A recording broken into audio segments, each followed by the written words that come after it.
আপনারা যারা এলাকার আছেন তা আমরা বুঝবেনি। দেখো আমাকে বলছে ওই দিন জুমার দিন ছিল, আমরা ভিজিটটা সাধারণত রাজশাহীতে জলবায়ু পরিবর্তনের প্রভাব মোকাবেলায় অনুষ্ঠিত হলো এক পরামর্শমূলক কর্মশালা। পল্লী কর্মসহায়ক ফাউন্ডেশন, PKSF এবং গ্রিন ক্লাইমেট ফান্ডের উদ্যোগে আয়োজিত এই কর্মশালায় অংশ নেন সরকারি ও বেসরকারি বিভিন্ন প্রতিষ্ঠানের প্রতিনিধি ও বিশেষজ্ঞরা। সেটা একজন সচিব মতে বলছে, সেটা আসবে, দ্যাট ইজ ফাইন। সেটা স্যার আমাদের মূল কথাটাই হলো যে আপনারা একটা নীতিগত ডিরেকশন আমাদের দিয়ে দেন, আমরা তখন লোকাল কমিউনিটির সাথে আলাপ করে সিলেক্ট করব যে এইগুলো ফার্স্ট প্রায়োরিটি দেন।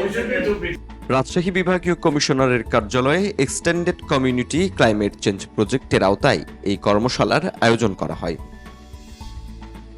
কর্মশালায় প্রধান অতিথি ছিলেন PKSF এর চেয়ারম্যান জাকির আহমেদ খান। সভাপতিত্ব করেন রাজশাহী বিভাগের বিভাগীয় কমিশনার খন্দকার আজিম আহমেদ। বক্তারা বলেন, জলবায়ু সহনশীলতা বৃদ্ধির পাশাপাশি স্থানীয় জনগণের জীবিকায় টেকসই পরিবর্তন আনতে এই প্রকল্প কার্যকর ভূমিকা রাখবে।